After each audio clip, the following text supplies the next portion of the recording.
Hello, my name's Gav Cross. I'm a storyteller, and I love reading stories. Remember Jack and Ori? Well, this is like that, for grown-ups. Now, apologies in advance. I've got a cough. I read this live on Twitch on a Monday night, 9 p.m. That's what I'm doing right now. Then I pop it onto YouTube. Thank you for your comments and your likes and your subscriptions. They really matter. They genuinely do. They help other people find it. If you enjoy it, let me know. I love to hear. But an apology in advance. I have a bit of a cough. I'll do my best to edit them out. But there's nothing I can do. I have a rather haunted upper respiratory tract. One of my favourite authors of short, weird and supernatural stories is Edith Nesbitt. Yes, them are the Railway Children, writing as E. Nesbitt in many periodicals, publications and monthly magazines. I've read many of theirs, and tonight's is a treat. By Edith Nesbitt. The New Samson. While he lived, no one suspected the truth. He lived in Fitzjohn's Avenue, in well-upholstered bourgeois splendour. He had a motor car, a circle of well-to-do acquaintances, a large, competent, aquiline wife, a Miss Antrobus she was, I believe, one of the brewing Antrobuses. He had all the material things for which men sell their souls and wear out their bodies. He had a great reputation, and an income greater still. He had also two things no one ever conceived it possible he should have: a romance and a secret. He was a very popular man, kindly and generous, with a pleasant if mediocre wit, and a neat little talent for after-dinner oratory. A portly, well-kept man with a prosperous presence and genial laugh. The best of company, people said, and there were those who considered him good-looking, handsome even. Only afterwards it was remembered that his forehead had been too narrow, and those clear grey eyes of his too small and too near together. Architecture was his profession, and he had the reputation of extreme thoroughness. Sees to everything himself, protects your interests, don't you know? Contractors don't give much change out of him. His clients would purr contentedly. If I were to speak of him, not as masculine, but by the name that he was known, you would recognise it at once as the name of the man who built some of the finest of our colossal new London things. Hotels, residential flats, business premises of vast new universal providers. And you would know his name for another stranger reason. Anyhow, he was responsible for that palace of Sir Leo Montague Swimmer's on the edge of the Sussex Downs, and at least and beyond all, he was responsible for the arena. You remember the arena, that vast, magnificent pile which dominated the whole of the West Central District, standing head and shoulders above the highest of its brick and marble brothers. There was a complimentary dinner on the night before it was opened, and Lord Goldschwein, who was on the board, proposed the health of our admirable architect. The arena, of all his achievements, was the one that seemed dearest to him. One would see him sometimes stand for a moment on the pavement outside, gazing up at it with something of the frank, half-astonished pride of a child who had built a 6-storied house of cards. Can I have done that? He seemed to be asking himself. His own drawing of its principal elevation hung framed in his library, the only architectural drawing on the walls of his house. He moved into offices on the ground floor of the fine block of buildings which nestled under the great wing of the arena. But he never entered its doors or trod its beautiful staircases after the day on which the theatre was open to the public. I have to build what the public wants, he used to say. Shops or music halls or hotels, but there is no reason why I should go to the music halls or stay at the hotels or buy anything in the shops. I live at home, and I go to the Queen's Hall, and I do my shopping at the stores. He said this in his gentle, genial way more than once. To Richard Panton, his head assistant, who at his death became his successor in the great business, we once said something further. They were walking over Hampstead Heath, and London lay below them in an orange haze. He said it quite abruptly. It's odd how things don't change. I used to walk here with a child once, and the Heath's just the same. Panton said nothing. Something in another man's voice asked for that. My little girl, said Masculine. We used to climb trees, feed the ducks. I used to run races with her in the morning, before business. Again, Panton said nothing. She was my only child, said Masculine, hitting at the gorse brushes with his stick. Panton had not known that Masculine had had a child at all. She was always laughing, the great architect went on in a dull, toneless voice. Such a pretty little thing and so loving. She used to look out for me coming home and run into the road before they could stop her and jump at me, arms and legs, clinging on like a kitten. And I lost her. Then Panton said, Is it long since she died, sir? In a very respectfully sympathetic voice. And the great architect answered, She didn't die. She left me. Never marry, Panton. Your children eat your heart out and live on it. And when they grow up, they leave you. Empty, empty, empty. Never love anyone, Panton. It's not worth it. Did you get those details out for Worthington? He said, and they talked business. Now it happened that Dick Panton did love someone, an orphan girl without a penny, of course, and he meant to marry her, so that the other man's warning fell on deaf ears. But he was sorry for the other man too. To his enlightenment, destiny added a further illumination. Panton was set up from the office to fetch certain papers from the top drawer in the writing table in the library of the house in Fitzjohn's Avenue. Spring cleaning had covered everything with sheets, and the carpets were up. Also a curtain, which he had always supposed covered a door, was taken down, and a picture revealed. A beautiful young woman, sedately gowned, radiantly smiling. He looked at it while the housemaid disinterred the writing table. Master's daughter, that is, said the housemaid, by the first wife. Taking face, I always think, sir. Yes, said Panton absently. He was curious, but he was not the kind of man who questions servants, so he said no more. The housemaid, however, read interrogation in his silence. Ran away with the actor chap, she said quickly, and before he could speak, added, Not married, you know. I don't think, he said then, that your master would like you to tell strangers such things. Oh, sir, she cheerfully rejoined, you ain't no stranger. And besides, everybody knows. She died the other day. Master and Mrs. had a most awful row, and he went out and waited in the hall. These were the only hints he had of Mr. Masculine's secret, and when on Mr. Masculine's death a sealed packet was handed to him, a packet bearing on its face a date on which it was to be opened, and the instructions contained therein carried out, he surmised that this might have to do with that part of Mr. Masculine's life where the lost daughter had been enshrined. He put the packet away in his pocket, with a sigh for the dead man, and a smile for the living woman, his own girl, whom he could now afford to marry, for Mr. Masculine, with an unsuspected munificence, had left him £10,000 and the business. The date of the marriage was fixed that night, and he went about his increased affairs, contentment in his heart, and in his breast pocket the dead man's letter. He wondered a little in those first days what the instructions might be which he was to carry out, but afterwards, press of the great undertakings left to him, and Mr. Masculine and all the joyous preparations for a life with the girl drove the thing out of his mind.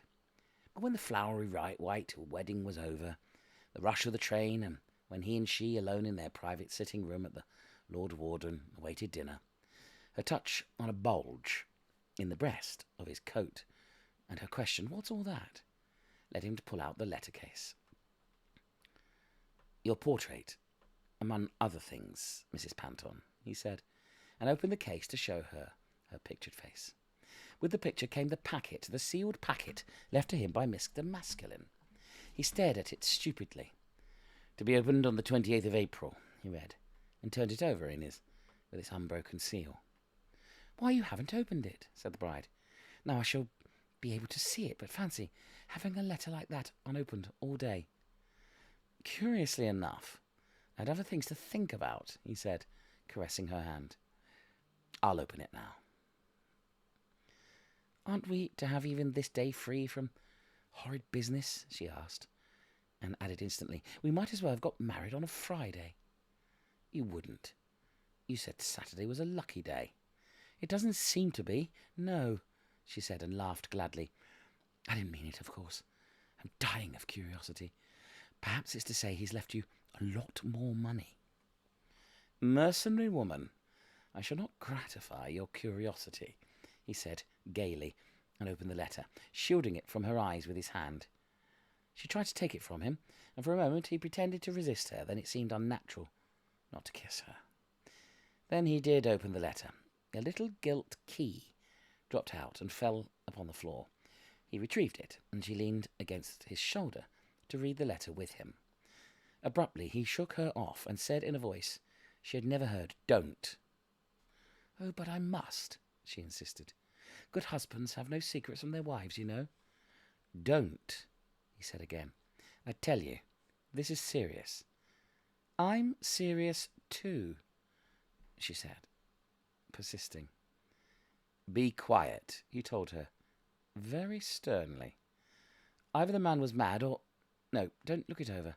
I'll tell you if it's necessary. "What a nice beginning to a honeymoon," she said. She bit her lip and hummed a tune, tapping her foot on the hearthrug.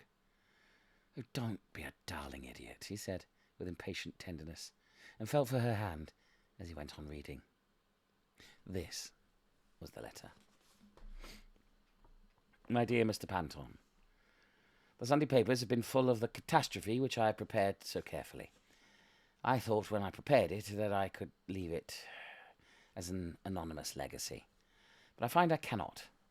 I must and will have the credit of my achievement. The achievement which is the crown of my life's labours. Other men have built. No man has built as I have built. I rely on you to send it to all the best papers. The following statement. The reason of the sudden and complete collapse of the Arena Theatre is given by its architect, the late Reginald Maskelyne, in a letter dated the day before his death. Mr. Maskelyne's life has been ruined and wrecked by one of the wretched mummers we call actors, and he's determined to be revenged on mummers and on the fools who flock to see them. To this end, and to no other, he designed his masterpiece, the Arena. The completeness of the collapse will have been a mystery to all.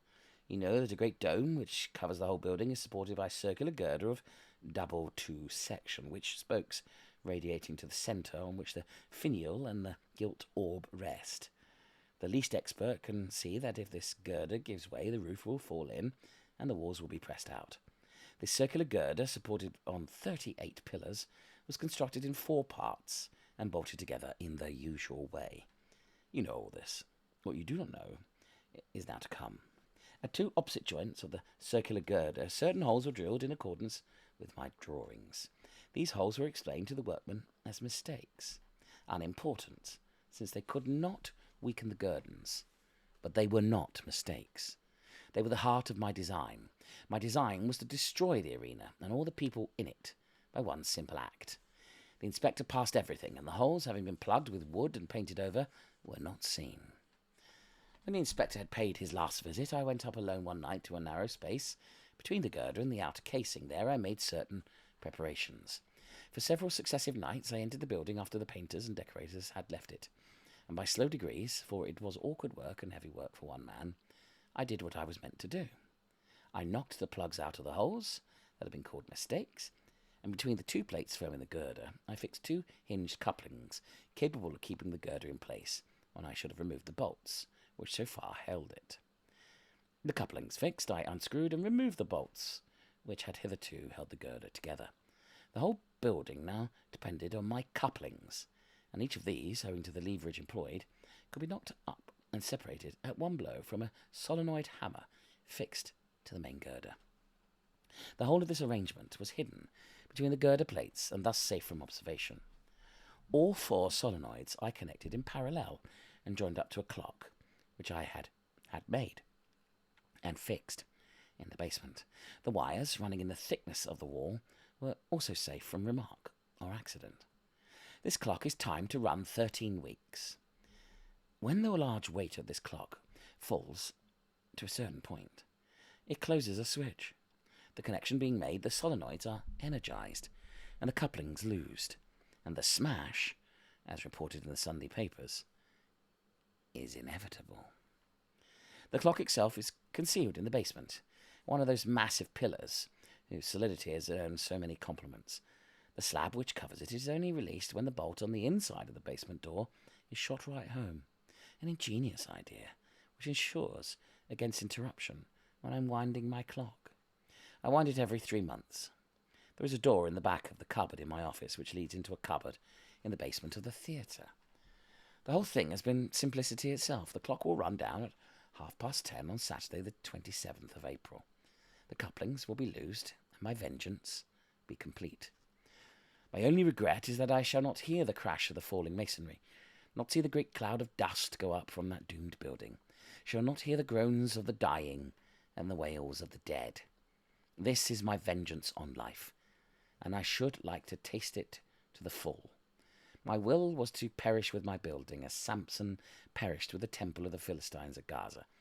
But I am unfortunately cursed with incongruable physical cowardice.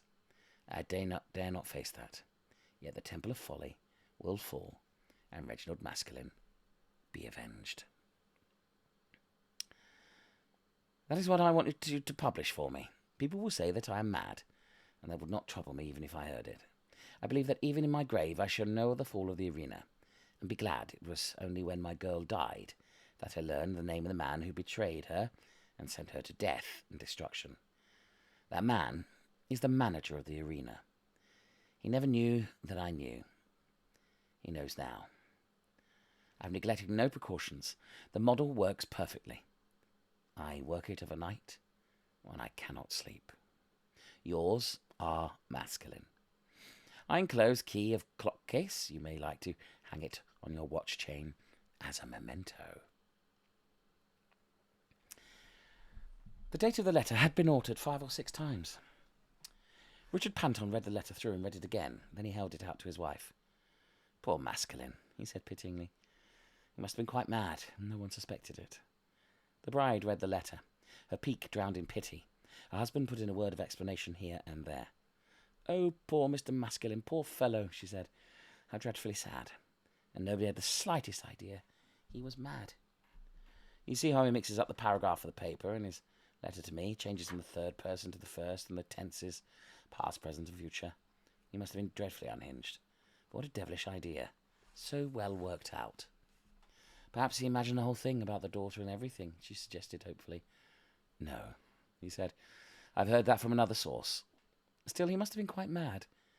Because, of course, there hasn't been any accident at the arena at all. And he says there has. So, of course, a voice broke off suddenly. It's like a sudden silence when a running tap is turned off. She held the letter in her hands, then trembled, and her eyes met his, strangely. "What on earth's the matter?" he cried. "What is it, dear?" "It says the Sunday papers. Tomorrow's Sunday." "What does it matter what it says?" he said impatiently. The poor chap was off his head. "What do his ravings matter? Put it away. I don't want to think of anything but you." But she put out her hands to keep him from her. "Let me think," she said. And now it was his turn to hear a voice, till then unheard by him. "Let me think. Yes, I see. Suppose he wasn't mad. Suppose he really has set this horrible clock going. Don't you see? He timed it to happen on a Saturday. He says that account of it will be in the Sunday papers. He meant it to happen on Saturday. Dearest, this is the Saturday. Suppose it happens tonight. It can't. He wasn't in the least that sort of man. It's all nonsense. But I'll wire, if you like, to the theatre." "You can't wire all that." "I'll telephone, then." "You can't telephone the key." "Oh, Dick, I believe it's all true. I'm certain it is. I don't believe he was mad in that way." Her earnestness caught at him, and wakened him in dim uneasiness. "But the thing's not possible," he said. "You don't know how public a building this is, how every bit of work is inspected and sniffed into by the authorities. He can't have done it. Don't be a foolish darling. Here's dinner." The perfect waiter had indeed entered, and he was drawing back the chair for her. His subordinate stood disladen. "But send the man away," she said, quite out loud, and regardless of appearances. And when the waiters had gone, open-eyed, to whisper speculation in the corridor, "You must go back," she said earnestly. "He must go back and see all the people who love him, Dickie. We must go. I'm certain it's all true. We must go. If you insist on my leaving you on our wedding night," he said ceremoniously, "of course I'll do it. If there's a train." "Leave me?" she said. "Don't you suppose I shall let you leave me? We'll both go. There must be a train." But there was no train that could reach London in time to allow of their reaching the theatre before 10:30. "It's at 10:30. It will happen," she said, when he came back with the news about the train. "Oh, Richard, I've been thinking. It's all quite clear to me. Isn't this the year that ought to be a leap year? And isn't it? This century, you know. He must have reckoned on its being a leap year. He thought the 27th would be a Saturday, and of course it's a Friday." "Well then, dearest, do be calm. Don't you see that shows it's all nonsense? He said it was to happen on the 27th. If it was going to happen at all, it would have happened yesterday, wouldn't it?" "Yes, if clocks went by the almanac. He timed his clock to go off today. He meant the thing to happen on the 27th. Only Saturday's the 28th. He timed it for Saturday. That's today. A motor would do it. Get a motor." "Be reasonable. At least have dinner," he urged. But she would not have dinner, and she would not be reasonable. She insisted on the motor. So he got a motor, and once started for London. His mood changed. He looked at her in his arms, calling her the dearest, cleverest, foolishest, bravest. And now it was her turn to make light of the thing, and to own with the sweet humility so delightful in our brides, that no doubt he knew best. But still, now wasn't there just the faintest, teeniest, weeniest chance that Mr. Masculine had really planned this awful thing? And suppose they didn't go, and something did happen, how would they feel? Thus they comforted each other.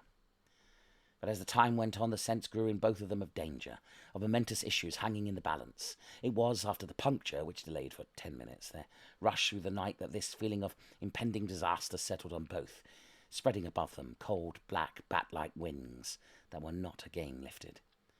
The bride grew more and more silent. The bridegroom looked at his watch more and more frequently. "There'll be plenty of time," he said, reassuring himself, "to clear the house and examine the basement. They can say an actor is ill or something." "Oh, yes, plenty of time," said she, with a start and swift, feverish cheerfulness. But when the lights of Eltham flashed at them, they knew there was not plenty of time, and it was as they crossed London Bridge that he broke the silence in which they were holding each other's cold hands. "Dearest, there is no time for clearing the house or anything like that.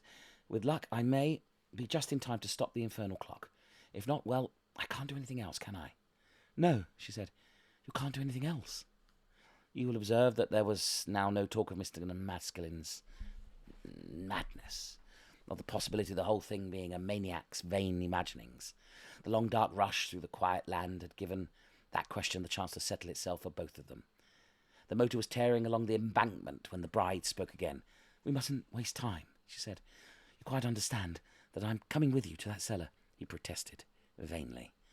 "There will be no time to argue when we get there," she told him. "I have no one but you, Dick. I'm not going to send you where I won't go myself." "Then I shall not go," he said. "If you don't go, it will happen. All those people. Nothing can save them. We must go straight to your office and through the door he speaks of. You know the door?" "I know the cupboard. The key is labelled. It is in his desk. But I can't let you, my love, my darling. You must let me go." "I'm not going to be separated from you," she said strongly. "I'm not going to be parted from you on our wedding night." The motor had stopped in the theatre. She leaped out and ran along to his office door, pale silks and laces sweeping the muddy pavement. "Quick, quick," she whispered, and he fumbled with the latch key. The lamps from the street showed the office ghostly. He switched on the electric lights, unlocked the desk. "Go," he said. "I implore you to go. Go to Charing Cross in the motor and wait for me. I command you to go, Clara." She laughed, took the key from his hand, opened the cupboard and the door within, and before he could stop her, she had swung the inner door open and passed through it, turned on the switch by the door, and the circular vault with its 11 pillars were flooded with light. It was then 10:15. He followed, and as he entered, she swung the door to behind them and shot home its heavy bolt. "Now quick," she said. "Which pillar?" There were 11 pillars, and all to the eye the same. "Those other switches," she said, and felt the surface of the nearest pillar with quick, fluttering fingertips. He turned on the switches at the other side of the vault. "Oh, go back, my darling, go back," he cried, as the light flashed brighter. "Try the next pillar," she urged. "Feel for a hole that a key would go into." But there was nothing. All the pillars were smooth to the touch as far as their hands could tell, only the faint unevenness of the lines of cement between the stones. They went over each pillar quite in vain. "If it is true, then this is our last moment," he said suddenly. "Kiss me, beloved." He clasped her in his arms.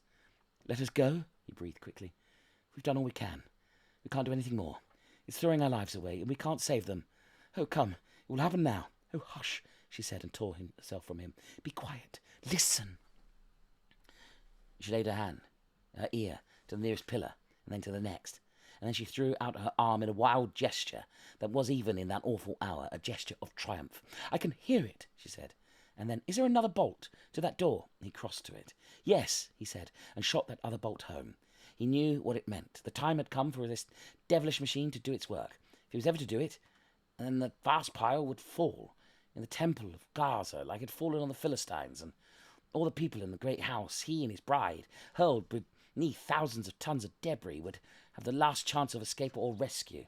Yet he had not shot home the bolt, and her eyes loved him for it, even as the lowest stone of the pillar against which she was leaning swung open slowly like a door, revealing smooth polished wood and a keyhole. He had had the little gold key ready in his hand all the while. He thrust it in. Would there be time? Big Ben chimed the half-hour. If the clockwork were accurate, and accuracy had been Mr. Maskelyne's most inseparable attribute, they had found the keyhole just too late. He tore the door open, and there was the clock. As to that, at least Maskelyne had written truth. The long wait had already reached the switch whose contact should establish the current and turn the enormous pile, Reginald Maskelyne's life triumph, into the crashing engine of torment and death. He caught the weight, raising it with his hand. Now, God be praised, the mechanism is simple. No key to pull this, to release that. A whirring sound of chains and cogs, a breathless agony of suspense. I've wound it up. All right, my darling. Oh, it's all right now. Oh, it's all right. I tell you. Hold up another moment. It's safe for months now. She was drawing long breaths of agony, leaning against the pillar, clutching the stone door of the clock cavity with tense hands. Then he had to drag, almost to carry her back to the street. He pushed her and her disordered silken draperies roughly into the motor car. "I'll be back directly," he said. "It's absolutely safe. I tell you, I must go and tell the manager. Tell him I have to have the wires cut." She tried to hold him, to follow him, but she fell back in the cushions. In the dangerous face she had been as bold as a tigress. Now that the danger was past, she was weak as a newborn kitten. When he came back to her, she was crying softly and clutched at him as he entered the carriage. "Queen's Hotel, Sydenham," he said. "We won't stay too near it. You'll dream of it all night." "Did you tell him?" she asked, as they were whirled away. "Oh, I told him, but the brute was half drunk. I think he thought I was, I dare say. I look at it. He wouldn't listen at first, and then I made him hick off something about mare's nests, and much obliged, and of course, don't you know, and said he'd send his electrician to look at it on Monday." "Did you tell him all about it?"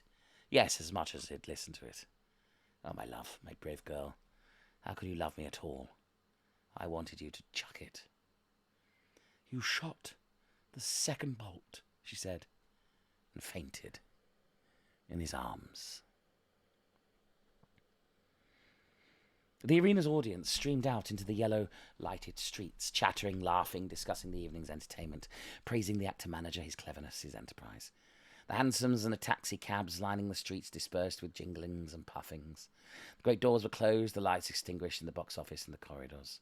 In the theatre, the attendants were busy covering the gay richness of velvet and gilding with sad-coloured cloths and draperies. The stage door had let out the last of the performers, and the dressers had finished their work of tidying and replacement. The porter waited impatiently for the manager to come out. At last he came, walking with the stiff, conscious exactness of a man not too drunk to know that it is wise to appear sober. He only lurched a little as he thrust his fur coat between two bright swing doors on the other side of the street, and his voice was hardly huskier than usual as he demanded Angostura and soda. He dropped a couple of tabloids into the long glass, drank, and sat down on the crimson plush seat with closed eyes. "He'll be better in a minute," the barmaid said in a whispered titter. The freshness of the night air as he came out into it had sent a flash of clear remembrance to his muddled brain. It died at once, but left behind its certainty that someone had told him something and that he must remember what it was. So he lurched into the bar and taken the antidote. He sat there for 5 minutes, a man who had been handsome, but now on his face were lines and dents and puffings of unbridled selfishness and gross living. When his face was at rest, they showed horribly. Suddenly he stood up. He had remembered. A man had come and told him some tale about a clock working in the basement. Nonsense, perhaps, but worth investigating. He went to the telephone box and rang up the electrician. "Come down to the arena at once," he said. "You'll find me in the basement." Then he went back to the arena to let himself in with his private key. As he passed through the swing doors of the bar, a woman in wretched rags with a baby in her arms held out a box of matches and her arm brushed against his fur coat. He pushed her roughly away. The baby cried, and the actor manager laughed. "What'd you get in the way for, then?" he asked. He found the basement as the others had left it. Those two who had fought there for the lives of others, their own lives in their hands. The doors swung to behind him as he turned up the electric light and stood alone among the pillars. In one of them, a door stood open. He could see the clock inside. It was still going. He remembered enough of what the man had told him to know that it was the clock that was somehow the engine of its destruction. He stared at it. "You stop," he said thickly. "See?" The clock ticked on, delicately accentuating the silence. "You just wait," he said to the clock, and pulled out a gold cigar case and lighted a fat cigar, and paced heavily up and down, awaiting the electrician. But the electrician did not come. He lived at Brixton, and the trams were crowded that night. The clock ticked on. "You be quiet," said the actor manager. "Why didn't he stop clock? He knew. Silly cuckoo. Any fool can stop confounded clock."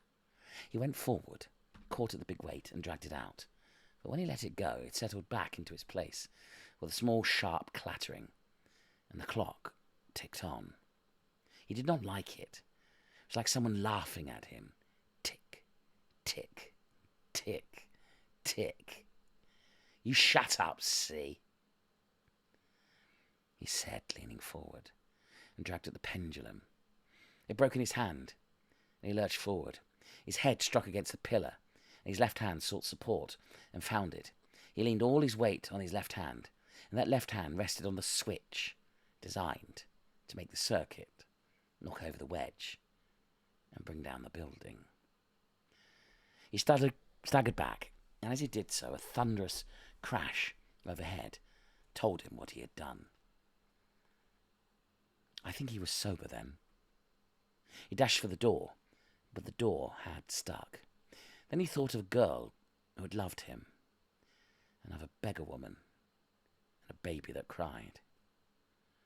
Then death came to him, voiced with thunder, and clad in thousands of tons of brick and iron and solid masonry.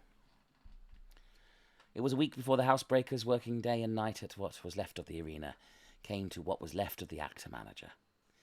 Thus the whole of that gigantic heaped-up vengeance did, in fact, fall on one sole being. Fell on the man for whom it had been primarily designed.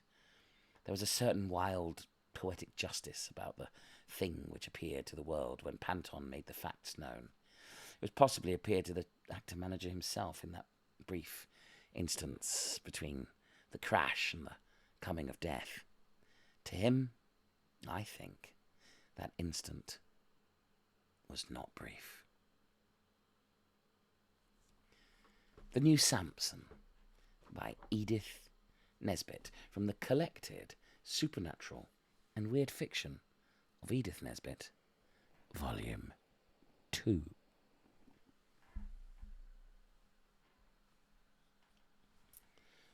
Read live on Twitch, and now popped here on YouTube. I hope you enjoy it. There are plenty more stories, and if you have a little dig around, you'll find The War of the Worlds by H.G. Wells, a part work, also read live. Until then, Please don't worry.